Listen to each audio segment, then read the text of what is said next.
దేవుని పరిశుద్ధ నామమునకు స్తోత్రము కలుగును గాక. శిక్షకులందరికీ కూడా హృదయపూర్వకమైన వందనాలు తెలియజేస్తున్నాము.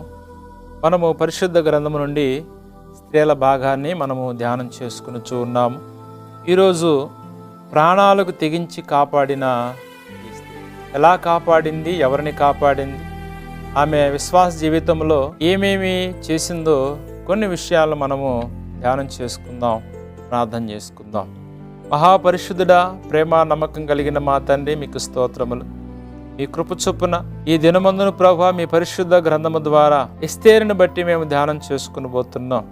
ఎలా జీవించింది, కన్యకగాను రాణిగాను ప్రాణాలకు తెగించి ఎవరిని ఏ రీతిగా ఎలా కాపాడిందో ప్రభువా, ఆ విషయాలన్నీ నాయన మీ పరిశుద్ధ గ్రంథము ద్వారా మేము ధ్యానం చేసుకుని పోతుండగా మీ బిడ్డలందరితో ప్రభువా మీరు మాట్లాడి మీకు సాక్షిగా జీవించే ధన్యతను వారు కలుగు చేయమని యేసు నామమును బట్టి ప్రార్థిస్తూ ఉన్నాము తండ్రి, ఆమేన్.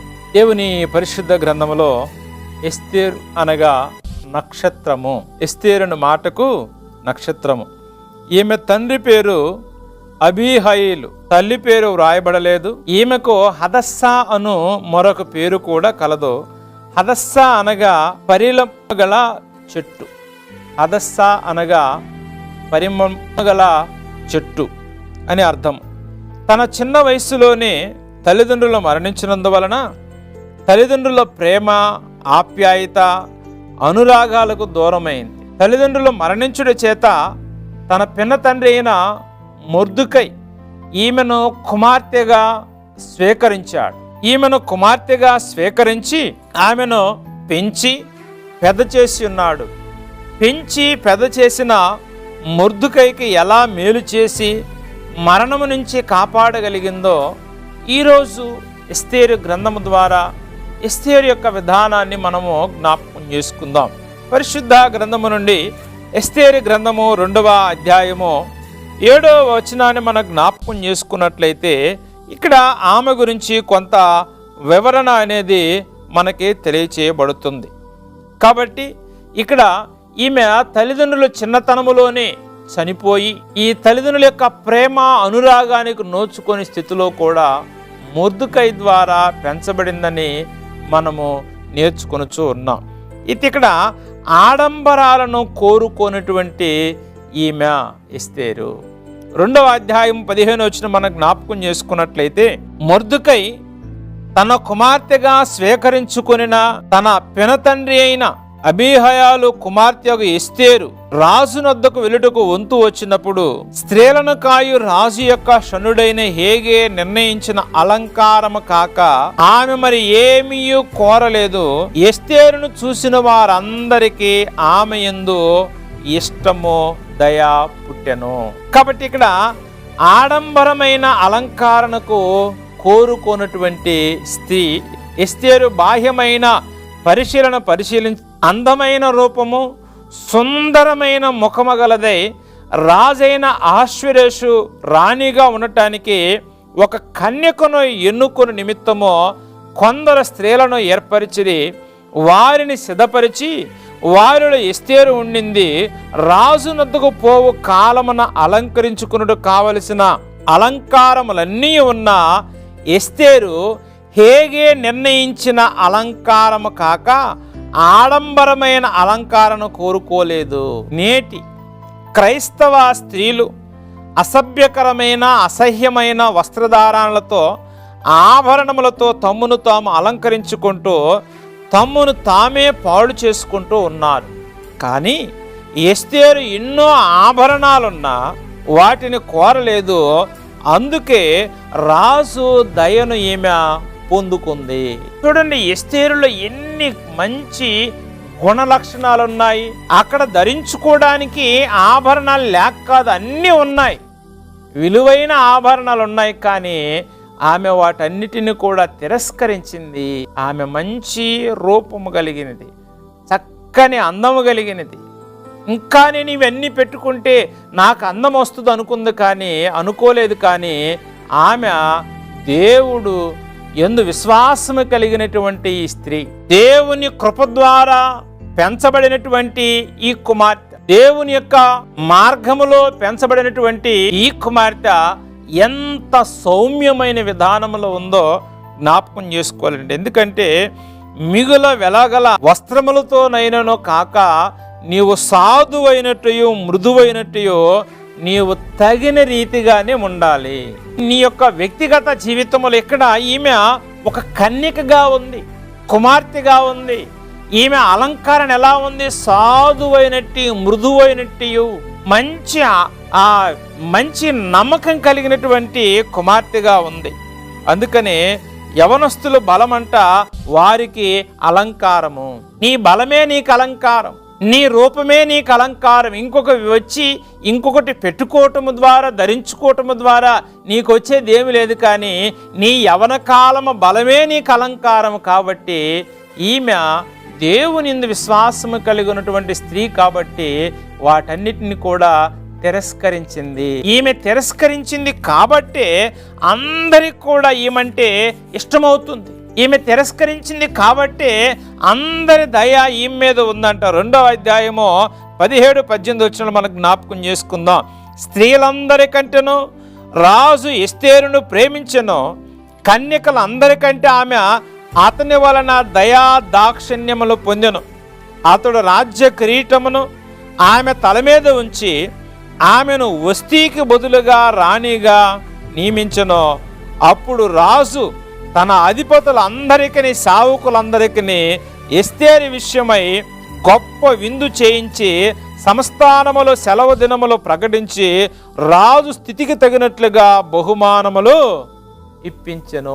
రాణి అయినటువంటి ఇప్పుడు ఈ ఎస్తేరు, ఆమెను బట్టి రాజుగారు చాలా గొప్పగా సంతోషిస్తున్నాడండి. చూడండి, తల్లిదండ్రులు లేనిదై ఎస్తేరు దేవుని చేత దీవించబడి హేగే దృష్టికి ఇంపైనదిగా కనబడి కన్యకలందరికంటే ఈమె ఎక్కువగా దయ పొంది రాణి అయింది. కన్యకలందరికంటే ఈమె ఎక్కువగా దయ పొంది రాణి అయింది. అందుకని ఈమె ఆ యొక్క విధానములో దేవుని దయ ఈమె పొంది ఉన్నది, యోగ్యమైన ప్రవర్తన కలిగి ఉన్నది. అందుకని దేవుని దయ అనేది అవసరమండి. మనుషుల దయ, దేవుని దయ ప్రతి కుమార్తెకు కూడా, బిడలకు కూడా అవసరమై ఉన్నది. అందుకనే అణుకువ కలిగి విధేయురాలుగా ఈ స్త్రీ ఉన్నది, ఎస్తేరు ఉంది. అణుకువ కలిగి ఉంది, విధేయత కలిగి ఉంది. అణుకువ ఉంది, విధేయత కలిగి ఉంది. చిన్న వయసు నుంచి తన పినతండ్రి చెప్పినట్లుగా చేసినటువంటి ఈ ఎస్తేరు ఆమె పెద్దదై రాణిగా నియమించిన తర్వాత కూడా తనను పెంచి పెద్ద చేసిన మొర్దుకై మాటకు లోబడుచు జీవిస్తుంది. ఈ రోజుల్లో కూడా అలాంటి ఆడపిల్లలు, యవన స్త్రీలు తమ తల్లిదండ్రుల మాట వెనక పెద్దల సలహాలను పాటించక జీవితాలను పాడు చేసుకుంటూ ఉన్నారు. ఎస్తేరు ఏ విషయంలో కూడా తన తండ్రి అయినటువంటి మొర్దుకై విషయంలో నాకన్నీ ఆ అవగాహన వచ్చు, నేను యవన కాలంలో ఉన్నాను, నాకన్నీ తెలుసు అని ఎక్కడ కూడా మాట అనలేదండి. తన తండ్రి మాటకు లోబడింది. తన తండ్రి పెంచిన తండ్రి విషయంలో ఆమె విధేయురాలుగా ఉంది, అణుకువ కలిగి ఉంది. ఎక్కడ కూడా తన యుక్తిని బట్టి కానీ తన తెలివితేటలను బట్టి కానీ ప్రదర్శించలేదు. నాటి క్రైస్తవ కుటుంబంలో నీవు చిన్న కుమార్తెగా ఉన్నావేమో, యవన కుమార్తెగా నీవు ఉన్నావేమో, ఎలాగ నువ్వు మాట్లాడుచున్నావు, ఏ విధానములో నువ్వు జీవిస్తూ ఉన్నావు, ఏ మార్గములో నీవు అనుసరిస్తూ ఉన్నావు, ఎలాంటి అపాయములు నీ మీదకు తెచ్చుకుంటున్నావో జ్ఞాపకం చేసుకోవాలి. ఎందుకంటే ఇక్కడ అణుకువ విధేయత కలిగినటువంటి ఎస్తేరు. అందుకనే పిల్లలు దేవునికి లోబడాలండి. ఇక్కడ ఒక సమస్య వచ్చింది. ఇక్కడ ఈమె ఈ రీతిగా రాణి అయింది, ఒక సమస్య వస్తుంది. ఏ సమస్య అంటే ఈ యూదులందరినీ కూడా చంపాలని హామాననే ఒక కుట్రదారుడు రాజుగారికి తెలియకుండా ఒక లెటర్ని ఆయన అందరికి కూడా పంపించున్నాడు. రాజుగారి యొక్క ఉంగరపు ముద్ర వేసి అంతటిని కూడా గోడల మీద అతికించున్నారు, యూదులందరిని కూడా చంపేయాలని. ఈ విషయాన్ని బట్టి తానును పెంచినటువంటి తన తండ్రి ఈ విషయాన్ని తెలుసుకున్నాడమ్మా, ఏం చేయాలి, నువ్వు రాణిగా ఉన్నావు, మరి ఎలా ఏమి ఈ యొక్క సమస్యను ఎలా పరిష్కరించుకోగలమంటే, నేను రాణిగా ఉన్నాను కదా, నేను రాజుగారికి భార్యని కదా, నేను చూసుకుంటానని ఈమె ఏ మాట కూడా అనలేదండి. అంటే ఈమె ఏం చేసిందంట? 4వ అధ్యాయము 16వ వచనం మనకు జ్ఞాపకం చేసుకుందాం పరిశుద్ధ గ్రంథము నుండి. నీవు పోయి షూషానునందు కనబడిన యూదులందరినీ సమాజ మందిరమునకు సమకూర్చి నా నిమిత్తం ఉపవాసం ఉండి 3 దినములు అన్నపానములు చేయకుండండి. నేను నా పనికత్తెలు కూడా ఉపవాసం ఉందమో ప్రవేశించుట న్యాయ వ్యతిరేకంగా ఉన్నను. నేను రాజు నొద్దకు ప్రవేశించుదును, నేను నశించెదను. తన జాతి వారిని కాపాడే విధానంలో, తన రక్తాన్ని కాపాడే విధానంలో ఆమె ఎలాంటి తీర్మానం తీసుకుందంటే, ఇక్కడ యూదులకు శత్రువైన హామాను అనే వ్యక్తి ద్వారా యూదులందరిని అంతం చేయటానికి రాజాజ్ఞ ద్వారా కఠినమైన శాసనం ఒకటి విడుదల చేయబడింది. ఇది మొర్దెకైకి విన్న తర్వాత ఈ విషయాన్నంతా చెప్తే ఆమె ఏం చెప్తుందంట? ఉపవాసం ఉండి నా కొరకు ప్రార్థన చేయండి.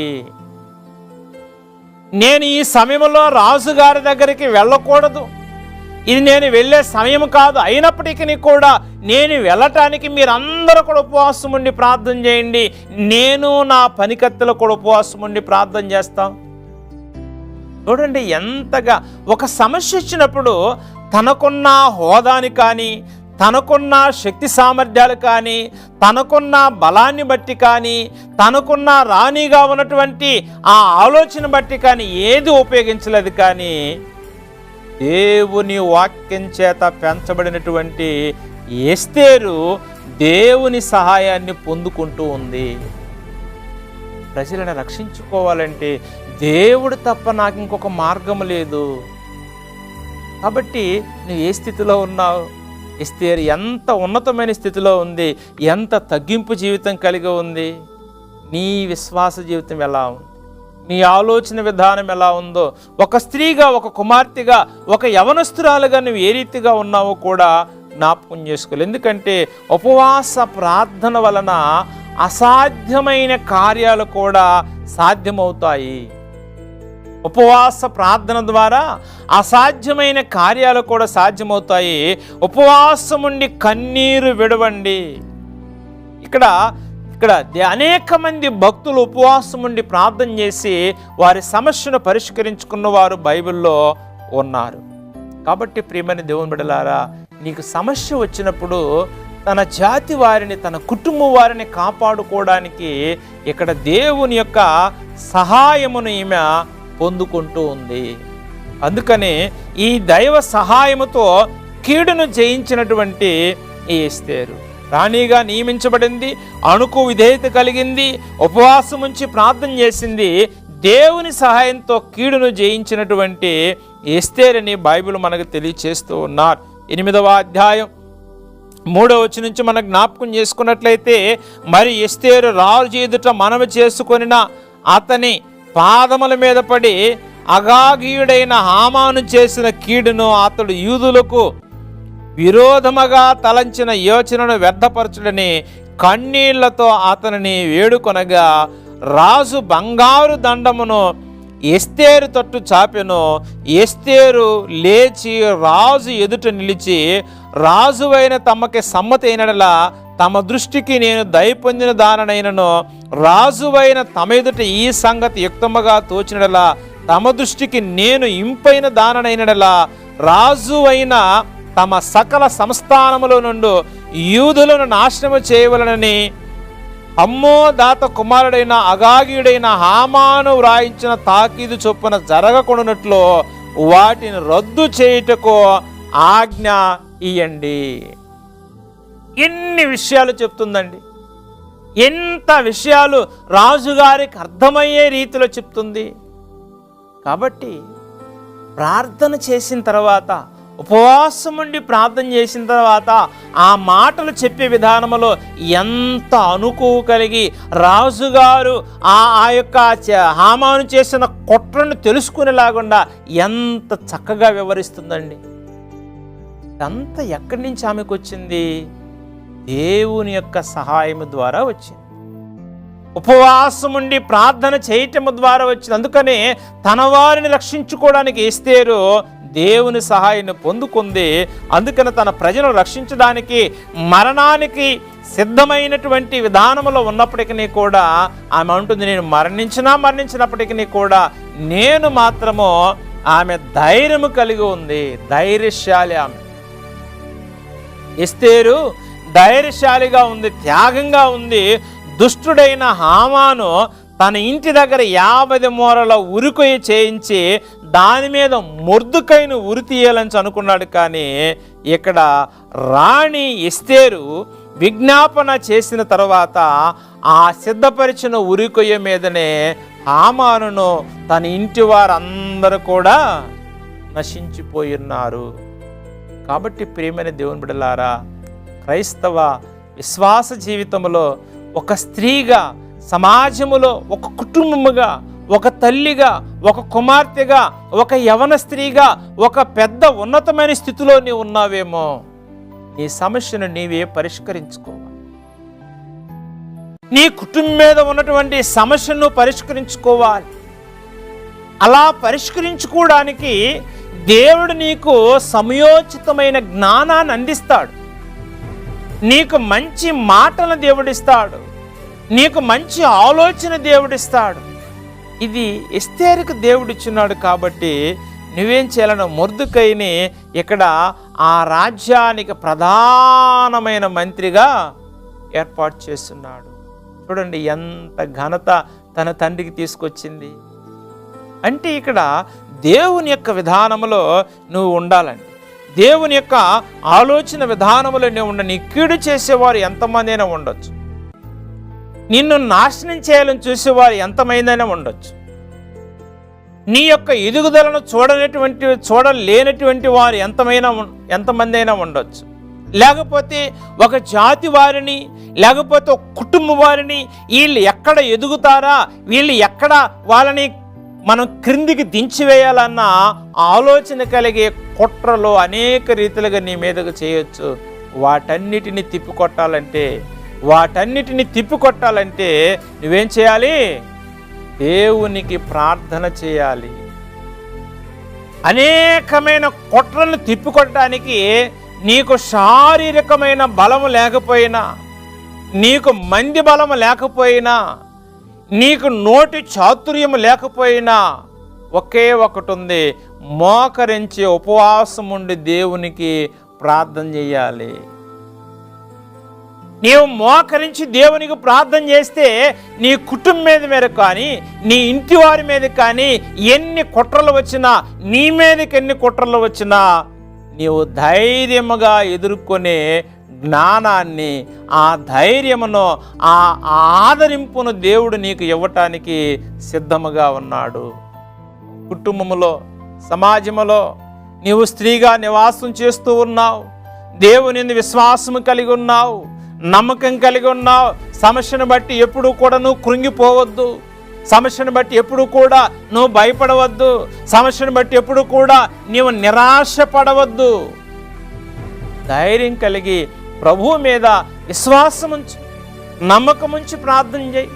దేవుని సహాయాన్ని కోరుకోవాలి, నువ్వు ప్రార్థన చేసుకోవాలి. ఇదిగో నీ సమస్య వచ్చినప్పుడు నువ్వు ప్రార్థన సహాయాన్ని కూడా కోరుకోవాలి. ఆర్థిక సహాయం కలిగినప్పుడు, ఆ సమస్యలు వచ్చినప్పుడు ఆర్థిక సహాయాన్ని నీ యొక్క బంధువులను అడుగుతావు, నీకు తెలిసిన స్నేహితులను అడుగుతావు, ఎందుకంటే నాకు సహాయం చేయండి. అయితే ఈ విధంగా ఒక సమస్యని ఎదుర్కోవాలంటే నువ్వేం చేయాలంట? ప్రార్థనా సహాయాన్ని కూడా నువ్వు కోరుకోవాలి. ఎంత గొప్ప విషయం అండి. నువ్వు ఎంతో ఏ స్థితిలో ఎలాగ ఉన్నప్పటికీ కూడా నీ సమస్యను, ఎదుటివారి కుట్రలను తిప్పికొట్టాలంటే, నీ మీదకు వచ్చిన ఆ శాపాన్ని, ఆ నాశనాన్ని తీసివేసుకోవాలంటే దేవుని ద్వారా సాధ్యమవుతుంది. నీకున్నటువంటి ఉద్యోగం కాదు, నీకున్న తెలివితేటలు కాదు, నీకున్న జ్ఞానము కాదు, నీకున్న ఆ రక్త సంబంధుల యొక్క బలము కాదు, నీకున్న ధనము కాదు, నీకున్నది ఏది కాదు, దేవుని ద్వారా మాత్రమే సాధ్యమవుతుందని నిరూపించి ఉన్నది ఎస్తేరు. కాబట్టి తల్లిదండ్రుల యొక్క ప్రేమను లేకపోయినప్పటికీ కూడా తన పెనతండ్రి ఏదైతే పెంచాడో, ఏ క్రమశిక్షణలు అయితే ఉంచాడో, ఏ యొక్క ఆ విధానంలో ఉంచున్నాడో అదే మార్గంలో ఉంది. కాబట్టి భక్తిహీనులు కీడు చేసేవారు చాలామంది ఉంటారే, కానీ ఆ కీడు వాళ్ళకే వెళ్ళిపోవాలంటే విశ్వాసముతో నువ్వు దేవునికి ప్రార్థన చేయాలి. తర్వాత మొర్దెకైని ప్రధానమంత్రిగా నియమించి అక్కడ బంగారు హారంతో అలంకరించి ఎన్నో గొప్పగా ఆయన్ని బలపరిచి ధైర్యపరిచి ఆయనకి గొప్ప ప్రాధాన్యత ఇచ్చారు. కాబట్టి ప్రేమైన దేవుని బిడ్డలారా, తన తండ్రిని, తన ఆ రక్త సంబంధులను, తన వారిని ఏ రీతిగా రక్షించుకుందో ఎస్తేరు గ్రంథం ద్వారా దేవుడు మనకి తెలియచేసి ఉన్నాడు. కాబట్టి నీ విశ్వాస జీవితంలో దేవునికి నమ్మకస్తులుగాను నమ్మకమైన విధానములు నీ ఉండాలి. యేసు ప్రభువాన్ని ఏ రీతిగా వెంబడిస్తున్నావో, ఏ రీతిగా నువ్వు దేవుని యొక్క వాక్యాన్ని పఠిస్తున్నావో, నీ విశ్వాస జీవితంలో దేవునికి ఎప్పుడు కూడా నమ్మకమైన మార్గంలో ఉండాలి. అందుకని తన వారిని రక్షించుకున్నటువంటి ఎస్తేరులాగా నీవు కూడా ఏ విషయంలో భయపడవద్దు, దిగులు పడవద్దు, అధైర్యపడవద్దు. నమ్మకమైన మార్గంలో ఉపవాస ప్రార్థనలో మోకరించే ప్రార్థనలు ఉన్నట్లయితే ప్రతి సమస్యను, ప్రతి కుట్రను కూడా నీకు దేవుడు జయాన్ని అనుగ్రహించే మార్గము నీకు ఇస్తాడని బైబిల్ మాటలు మనకు తెలియచేస్తున్నాయి. దేవుడి మాటలు దీవించి ఆశీర్వదించబడును గాక. ఆమేన్. ప్రార్థన చేసుకుందాం. మహాపరిశుద్ధుడా, ప్రేమ నమ్మకం కలిగిన మా తండ్రి, మీకు స్తోత్రములు. ఈ దినమందున నాయన ఎస్తేరు గురించి ప్రభువా మాకు విషయాలు తెలియచేస్తున్నారు. ఇదిగో ప్రభువా, ఆమె నాయన కన్యకగా ఉన్నప్పుడు ఎక్కువ అలంకారాన్ని కాకుండా తక్కువ అలంకారం కలిగి ఉంది. రాణి అయిన తర్వాత ప్రభువా ఎక్కడ గర్వాన్ని ప్రదర్శించకుండా ఉన్నది నాయన. సమస్య వచ్చినప్పుడు సమస్యను పరిష్కరించుకోవడానికి తన అధికారాన్ని ఉపయోగించకుండా దైవ సహాయాన్ని కోరుకున్నటువంటి స్త్రీగా ప్రభువా ఉన్నది నాయన. గొప్ప విజయాన్ని, జయాన్ని నాయన ఆ బిడ్డ పొందుకొని ఉన్న విధానాన్ని బట్టి మీకు స్తోత్రములు తండ్రి. ఇదిగో నాయన తన ఇంటి వారందరినీ, తన వారందరినీ ప్రభువా రక్షించుకున్న విధానం బట్టి మీకు స్తోత్రములు తండ్రి. ఈనాటి క్రైస్తవ విశ్వాస జీవితంలో ప్రభువా ఎవరు ఎన్ని ఇబ్బందులు పడుతున్నారో, ఎన్ని కష్టాలు పడుతున్నారో, ఎంతమంది వారి మీద కుట్రలు చేస్తున్నారు ప్రభువా, ఎంతమంది వారిని ఇబ్బందులు పాలు చేస్తున్నారు. అవి చూసి నాయన వారు దిగజారిపోయిన స్థితిలో ఉన్నారేమో, అవి చూసి ప్రభువా వారు నాయన దుఃఖ స్వభావంతో ఉన్నారేమో నాయన. అలా కాకుండా తండ్రి మోకరించి ప్రార్థన చేసుకొని పరిశుద్ధాత్మ దేవుని యొక్క సహాయమును వారు పొందుకొని ధైర్యపరచబడి వారి విశ్వాస జీవితంలో ముందుకు సాగులాగున మీ సహాయం దయచేయమని నజరుడైన యేసు నామమును బట్టి ప్రార్థిస్తూ ఉన్నాము తండ్రి. ఆమేన్.